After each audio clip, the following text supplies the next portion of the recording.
Hi, welcome to my speech. My name is Kat Wynn, and today I am going to be talking about why hate crimes are being excused in the favor to the criminals based on their race, and why our criminals with similar charges have different punishments based on racial prejudice. The cases I will be comparing today is the Vincent Chin's case that had the suspects/criminals acquitted later on after they were guilty for 20-year sentence.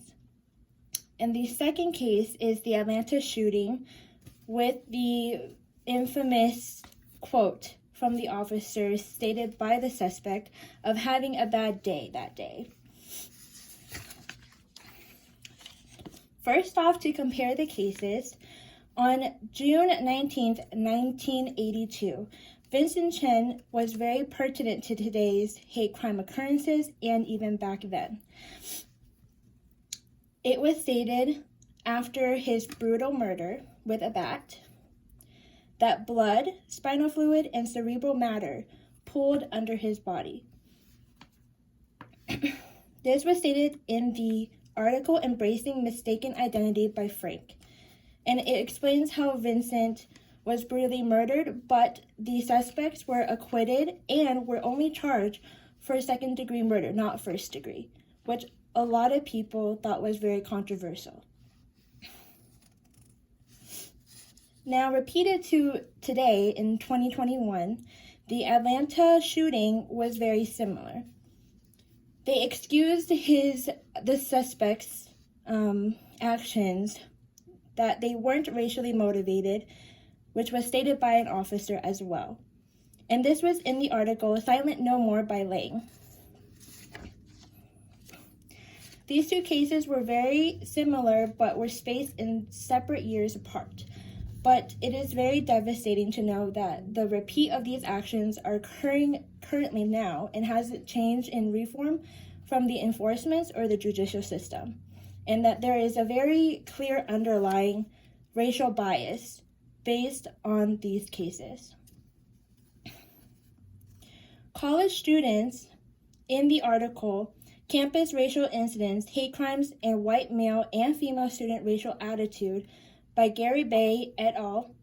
States how there is a huge situation that is why there's underlying prejudice against certain cases called the colorblind racial ideology.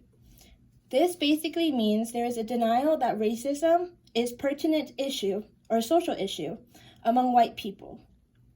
Why is this?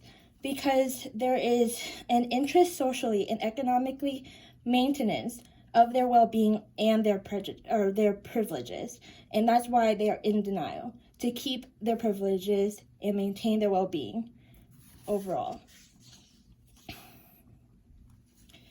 In resolvement, under the Human Rights First Organization Journal, some actions that can help with this movement is to acknowledge and condemn violent hate crimes immediately. 2, strengthen enforcement and prosecutors. And 3, encourage international cooperation on hate crimes.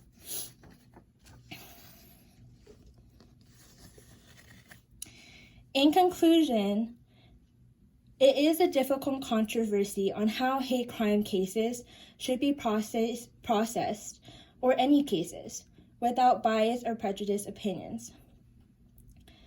I understand that the lack of racial experiences for certain people who have not experienced, offensive racial comments or actions towards them, it is unrecognizable, and there's not a clear connection between them and hate crimes when it is clearly there.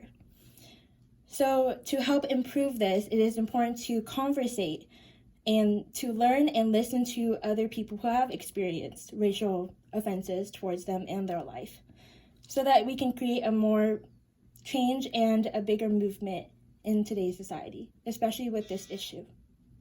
Thank you so much for watching this speech. Sorry, I kind of got a little shy. Alrighty, thank you so much for watching.